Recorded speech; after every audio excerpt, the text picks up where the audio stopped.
Yeah, there's really nothing for Lockwood here, so that's disappointing. Okay, well, I think I have everybody in the most important races I wanted. I can't think if anybody else needs one, but let's go ahead and see. We have a full card. December's always so packed. It's always so packed. But you know what, to be honest with you, I think it was actually good to go through some of this because, again, it's important that you guys know what's going on and what's coming. So your input is actually very important. I will have the website updated. There really hasn't been much to update outside of just the Gallop Racer episodes. And once we get through the year is when I'll obviously update the stats because I'm like, well, we're in December. It's no sense to update them now. Just wait until we're through the full year and you'll see how everybody, our top 5 finished in the categories. And I'll have all that updated on the website. So Phoenix Rising 2-year-old filly, Gentle House Black Ruby. Yeah, not sure what I'm gonna do with you. Grade 3, can you run this actually? 9 to something, no idea. Oh yeah, that's 10. Alright. Well, yeah, I complain about races in December, but I'm excited for it, and then I'm also booking a bunch of races. But it's like, now is a great time because, again, the beginning of the year stinks, and it's like, some of those races just don't even make sense. They're not even good conditions. So, Falling Stars. Don't know about this guy. Hopefully he pans out to be okay. 2 wins out of 4 starts, though, so bombed his last race, but got to get on a rhythm with him. So, hopefully we pick it up. 8 furlongs, he won them in this open. Why not? So yeah, December is going to be very long. I'm probably going to have to do that in a separate video because this is what I mean. I actually underestimated the amount of horses I had. I didn't think I would have to go through. And I usually do this before recording, but again, I told myself before I started my next session, I'm like, I'm going to take it slow and actually going to break down, some of these horses, the pedigrees, and obviously the really big future plans that's coming to this series. Like, I'm changing a lot in regards to how I want to present the series. It's still going to be the same old Gallop Racer 2004, but just in a way that's a little bit more interactive and hopefully entertaining for everybody. And I've been wanting to do it for a while, but I've had to really, just kind of go over it in my head.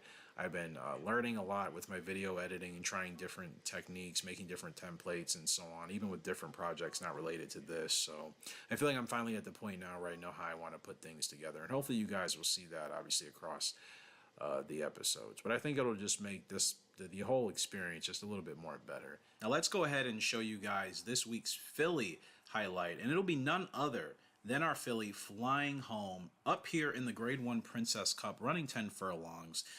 By He Stargazing out of Real Happy. She's been on an absolute tear with half a dozen Grade 1s. You see her abilities, last corner leader, stretch burst. Her stats are pretty much in the mid to high 70s in most of the important categories, which fall around speed, stamina, power, and heart. A lot of horses that came out of He Stargazing, that's usually how their stats break down. I recall, I think, talking about Lockwood in the last episode's highlight in a similar way, because I believe he also is by He Stargazing, or someone connected to He Stargazing with those similar abilities and traits. So Flying Home, man, for this 3-year-old filly class, I don't know if any horse is outperforming her in her class. In fact, I think she might be the strongest of the 3-year-old bunch as we are off here in the Princess Cup. But I genuinely believe that she is the best horse in her class of 3-year-olds.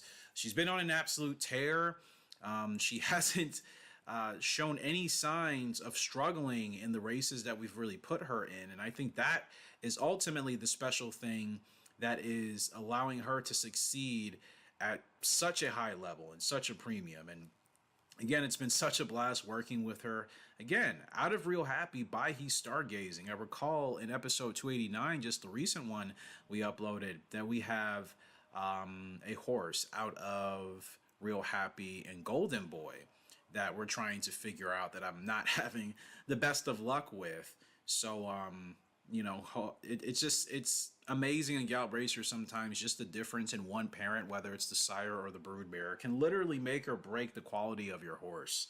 So it's pretty important to obviously keep in the back of your mind. So less than 4 furlongs to go here. And the great thing about this filly flying home is she's so easy to work with. As you can see, she wants to sit at the back. She wants to stalk, see what's happening in front of her, keep everything in front of her until we hit this mark where it's less than 3.5 furlongs to go. She starts getting reared up. Again, she's got that great stamina, so we can run her as hard as we really need to in the stretch, get her on the whip right about 2 furlongs, and she's off and running. We named her Flying Home for a reason. She's such a special gal. Last corner leader kicks in with a furlong left to go. The 9 horse several lengths off, not amounting a challenge, staying there for second but dropping back. But it is all Flying Home, dominating and winning the Princess Cup, showing you why she is one of the best 3-year-olds on the track this year. And she may be competing for a Horse of the Year award for these 3-year-old fillies.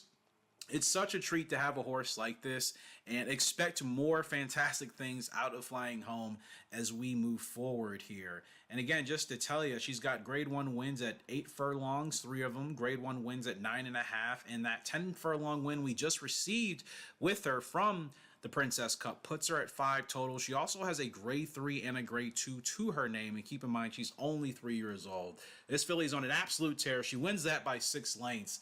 And that is obviously why she is this video's filly highlight. Lockwood, I thought I put you in a race, and 9 wins out of 18 starts, 5 grade 1s. Yeah, by Gentle House out of Real Happy, he seems to be much better than going for Goldleby. Remember, she has the same mother, Real Happy, same broodmare, but different sire, aka father, Gentle House instead of, or excuse me, Golden Boy instead of Gentle House. And of course, Gentle House, much 5 times stronger horse than Golden Boy, maybe 3 times, definitely 3 times. But the point being, Lockwood I think is stronger and better because he obviously has the stronger sire. So that right there just shows you the difference. And he's only 4, so he's 2 years younger than her, yes, but, or excuse me, older than her. She's 2 years younger than him. But I don't know if she'll get to this point. I'm a little concerned about her. We got to get dialed in. I'm not giving up on her. But again, Golden Boy's horses, like, we've lost so many, and we've just kind of just not continued with some because they just weren't really those. They just were really weird horses to race with, and we just couldn't get get to the point where we maximize their potential. It's always something with Golden Boy. You either get a really good horse from him or you get a horse that's probably just more interested in like grazing and not actually racing. That's pretty much how it feels with him, which makes sense. The great old Golden Boy who has a whole bunch of sons and daughters out there, and like they don't even care to race. They're just like, yeah, we'd rather just like graze and do this stuff, and Golden Boy still gets to have the glory of being like technically the best. And I'll have to double check. I can't recall if any of his offspring have surpassed him in regards to accolades, which it's not great considering that, Golden Boy, I think he is a Hall of Famer, but it was so kind of like, it happened in a flash and then it was just over. And then it was like, oh wow, that was fun. But like what, just kind of like what happened, he was fast. Like his speed is what carried him. And like I said, I think he was a gutsy dude, especially in the stretch. So as long as I kept him in the game, like he would try, but he wasn't always winning. He would have weird races. And I think that passed down clearly. So it's just kind of a funny trait. So Lockwood's good to go for a grade 1 next year. That's the most fun I'll probably have until March. Oh man, but I think that's pretty much everybody. So you guys kind of have a look at everybody that we have, all the horses. If you have any questions, feel free to ask me in the comment section below. Of course, I always like to answer any questions you guys have and talk Gallop Racer and just different techniques or tactics or even just ideas that you guys have for breeding or what you've noticed about certain horses. But yeah, we have 8 horses coming. I think another 8 next year, which is nuts. Like, actually, I'm just going to make my point even more before we sign out here. This is why breeding has to stop for 2 years. It just has to. And I swear I would push it 3, but I feel like 2 should be enough. 2 should save me literally like over a dozen new horses. That's a lot, guys. Saving like 12 to 16 horses, not having to be in my stable in the next 2 years. Yeah, that helps out because by that time we will be retiring and obviously, just kind of letting some horses go or whatever the case is. So that should get the number down and then we can refine it. Like we have to fine tune, the beautiful thing we have going here. We have to. We can't stay in place. So again, these are the 8 horses that are coming next year. I'm excited for every single one of these little stinkers, okay? But like, it's a lot of horses, okay? 8. Ocho. That's a lot. Like I said, I can't wait. I'm so excited for all of them. That's the thing. I love all my babies, but it's a lot.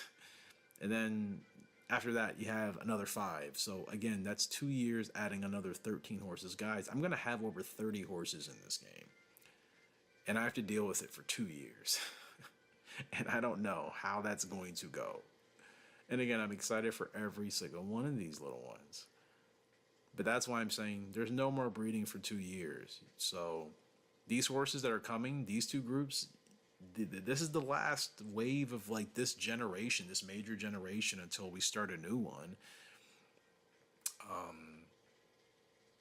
Which is why I'm going to continue to race everybody as long as I can over the next 2 years. That way I don't actually have to retire too many horses. That way no horses just sitting in the barn wasting retirement years that we haven't used for breeding. Everybody back there I think we've used for breeding now at least once or twice. So with everybody that I'm racing on track, until it's time to actually retire them legitimately, or unfortunately if something happens like I lose them on a weird occasion, or we just decide they're just probably not worth pursuing, I'm just going to race them. Like I showed you the ages. Most of them are 4 and 5. We can race them until they're 6 and 7 years old. That's perfectly fine. And by that time, then we'll be able to start considering obviously retirement, you know, for some of them for breeding probably the following year, or maybe we'll do 1 or 2. In fact, 1 or 2, I think 2 breeding pairs is kind of what I'm looking at, 3 maximum, because anything else is just like too much. And we'll do the occasional 4-year, and maybe we'll alternate. I think that'd be a fun way to keep breeding exciting. Like, okay, this year we'll do 2, the next year we'll do 4, maybe we'll skip a year, the following year, you know what I mean? We'll split it up. That way we'll still be doing it, but just not so heavy and so consistent. So we'll have to plan it out.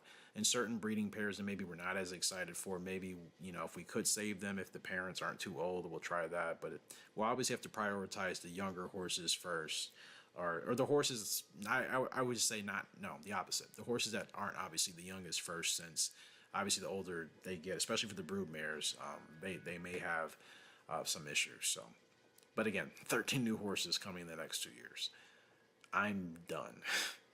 No breeding after that for 2 years. And like I said, by the time all that kind of rolls around, we'll be retiring. And, you know, it'll be a massive shift for sure in the barn and just the racing stables as a whole. But like, again, it's kind of, it's our new transition. Like, if we're stepping out of what I've done since the beginning, since most of you have been here in this series, we're stepping out of that and we're stepping literally into a completely new and kind of, well, let's see how this goes, but I'm excited because, you know, the horses are getting stronger. We're stepping into essentially a new land, so to speak, but I think it's going to be exciting and it's going to be fun because we're really going to be able to start focusing on what makes Gallop Racer Gallop Racer. You know, I feel like it's been a lot of experimentation for me, which you guys know, but I'm ready to really start fine-tuning all of that, so I'm pretty excited. But next time we come back, yeah, we have 5 races, which I wasn't anticipating, but I ended up booking myself in another 2, and there's still a bunch that are available I would love to run, but I don't think anybody else is really eligible for them, so I guess we'll just be doing 5 today.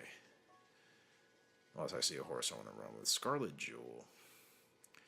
You know what? She's been actually sticking out to me previously, even though she doesn't have any abilities, but for a filly, you know, I just went on this rant about, see, this is the problem with Gallop Racer 2. It just keeps throwing you tempting horses just for, you know, different breeding or, you know, just experimental reasons. And then I just get sidetracked. I can't do it. So, nope.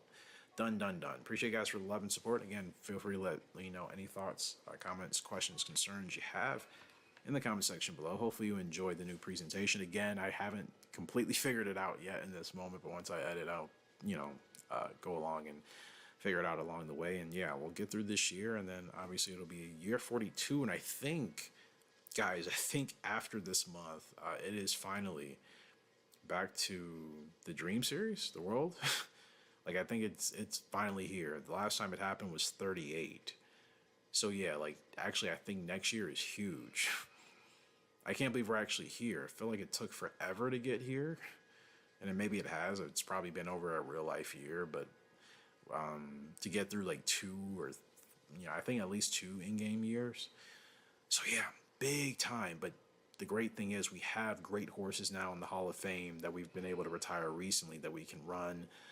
We may be able to even retire one next year prior to, that championship series, and that'll be really, really nice. But yeah, I'm super excited for that. So we'll see, obviously, how that goes once we get there. But yeah, it's right around the corner now. So that's what I'm saying, like cutting down on horses so we can focus more on really hitting, our milestones. I think is important. But appreciate you guys. Much love. Until next time, HRG signing out. We'll have a fantastic day. We'll see you later, and goodbye.